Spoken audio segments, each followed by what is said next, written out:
Hi everybody, my name is Stephanie and I'm a floater CSA with the Tuscarawas County Public Library. Welcome back to Reading Therapy with Stephanie. I have a very special video for you guys today. I had a coworker who asked if I could talk a little bit about some books for National SEL Day. Now we'll talk a little bit about what SEL is, and then she handpicked some books to go along with it. So let's get started. So before we get started with our books, let's just briefly talk about what SEL actually is. So SEL stands for Social Emotional Learning, and it's a methodology for both children and adults that helps them understand, identify, and process emotions. So as you can imagine, very important for all human beings, but especially important for young kids as they're learning how to put names to things. So the books that I have today are all picture books, and they fit into different sections of SEL, so I'll talk a little bit about where they fit as we go. But yeah, there are some really great books out there for this type of learning, and I'm excited to share them with you.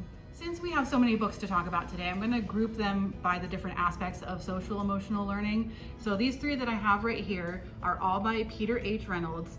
We have The Dot, Happy Dreamer, and Be You. And all three of these books touch on the subject of self-awareness and really help teach kids how do you know who you are and how do you discover yourself, that sort of thing.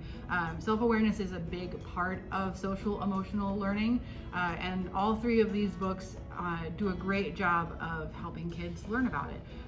The Dot is probably my favorite because it deals with finding your own brand of creativity, so that one's probably my favorite, but like I said, all three are wonderful. For our next book, I have Big Feelings by Alexandra Penfold and Susanna Kaufman. And this is a book about a group of children, all very different, who get together to play, and then they have an argument basically, and they're not sure how to put words to their feelings, and so the fight escalates, and they have to learn how to identify their feelings and then find a way to move past them. And I love this book because it teaches self-awareness, learning how to name those big emotions, but it also teaches relationship skills for kids, and how do you get along with others when you disagree. So this is it's a fantastic book, really simple, and helps explain those big emotions for kids, and it's beautifully illustrated as well, which is a bonus. Next up, I have The Book of Mistakes by Karina Lukin. And this book touches mostly on self-awareness, but also on some self-management as well. So basically, this is a very simple story about an artist who's drawing a girl, and she makes a mistake. And she tries to correct it at first, but it doesn't start to blossom until she learns how to embrace her mistakes. So this really helps kids, learn mistakes are okay. Sometimes they're part of the process.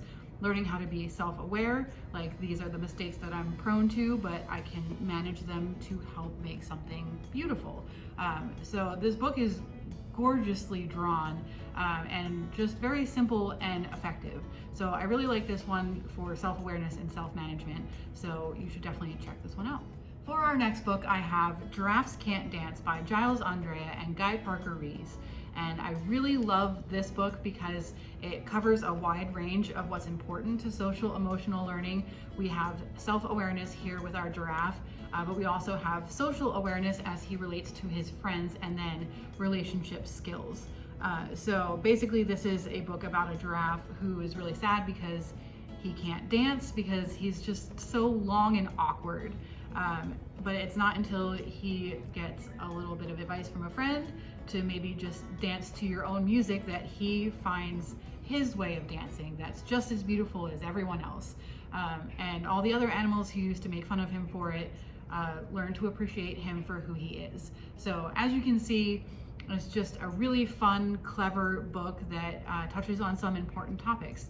So I really like this one, and if that sounds good to you, you guys should definitely try it out. Next up, I have The Invisible String and The Invisible Leash, and both of these books are by Patrice Karst. And these books deal a lot with self-management, learning how to manage the feelings that we're having. So in The Invisible String, we're dealing with being separated from our parents, and in The Invisible Leash, we're learning how to deal with grief over a pet that has passed away. So both of these books are really great about learning how to self-manage those emotions as they come up, And that can be really difficult sometimes because, you know, they're big emotions for such small children, but these books do a beautiful job of helping to explain what those emotions are and how to deal with them. So if you're looking for books like that, these are both wonderful. And I saved my favorite for last for you guys, and that is The Rabbit Listened by Corey Doverfield.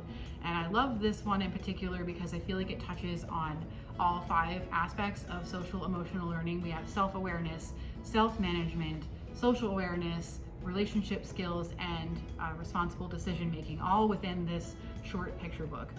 So basically in this story, Taylor is building with some blocks, and then disaster strikes and the blocks are completely destroyed. And one by one, Taylor's friends all make suggestions on how to deal with this tragedy, but no one really just listens until Rabbit comes along. So there's, you know, learning how to identify what you're feeling, how to manage the emotions that you have within you, while also, you know, having good, solid relationships with your friends. I love this book so much. I just think it's so sweet and beautiful and just does such a good job of explaining, like, sometimes it's okay to feel the way you're feeling, but you have to find a healthy outlet for it. So this book is incredible. I love it so much. If it sounds like a good book to you, you should definitely try it out.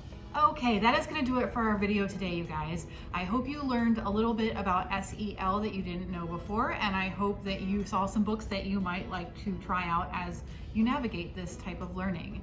If you have any further questions about SEL, please ask your librarian.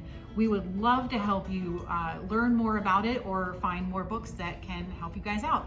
If you have any ideas for any further videos, please let me know. I would love to recommend something to you guys. As always, may your books be many and your interruptions few. Bye.